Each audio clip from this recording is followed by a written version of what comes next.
Hoje eu não quero falar sobre acertos, eu quero falar sobre símbolos. E pode ser que depois desse vídeo você nunca mais veja o cinema com os mesmos olhos.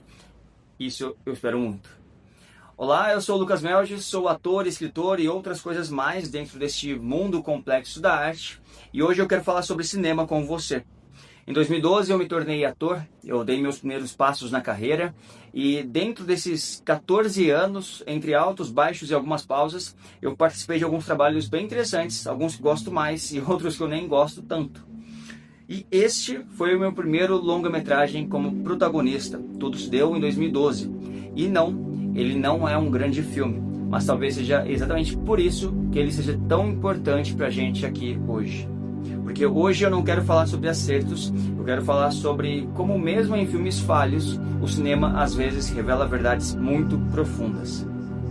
Silêncio e Sombra é um filme experimental realizado na cidade de São Carlos em 2012 e lançado em 2015. E eu tava lá quando tudo ainda era mato. As versões iniciais tinham uma força muito maior, era um cinema underground, como sempre foi a intenção, mas havia também uma essência muito mais verdadeira, muito mais densa e coesa, que infelizmente, no desespero de realizar essa obra, algumas escolhas ruins foram feitas, adaptações apressadas, mistura de atores com não atores, compromissos criativos, embates desnecessários, que tudo isso foi diluindo a força original da história.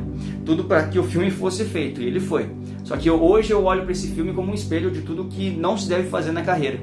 Só que ainda assim eu tenho um carinho especial por este filme. Porque, curiosamente, existe um elemento nesse filme que nunca falha. E esse elemento é o trem. No cinema, o trem raramente é só um trem. Ele representa movimento, ele representa passagem, movimento irreversível, o tempo que não espera, o impacto.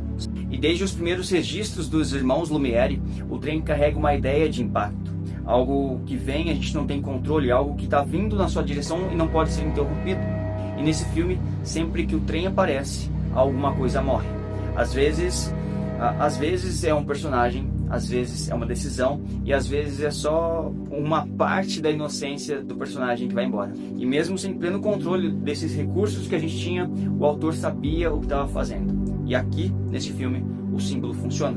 Porque o inconsciente coletivo presente aqui também reconhece isso. O trem é anúncio, é ruptura. O trem em Silêncio e Sombra é fim. O cinema é maior do que a técnica.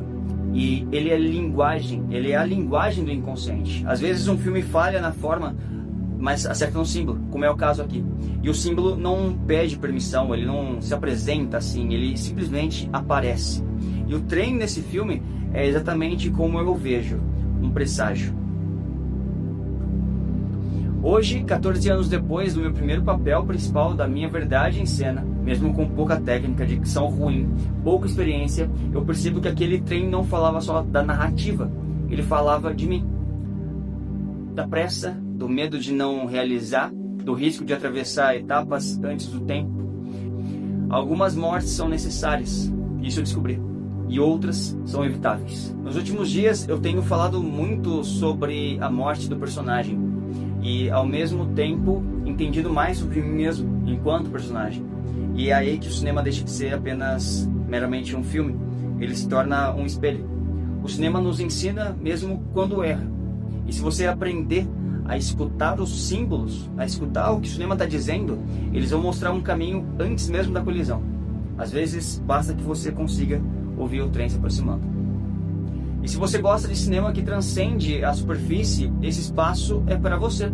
Eu estou começando agora uma nova frente de resenhas, não só de livros, mas da minha grande paixão, que é o cinema. E nada melhor do que começar comigo mesmo, quando tudo ainda era apenas um sonho. E se esse vídeo despertou alguma coisa, alguma reflexão em você, deixa aqui nos comentários. Quero saber o que você viu, o que você sentiu, o que você conseguiu perceber que eu não percebi ainda.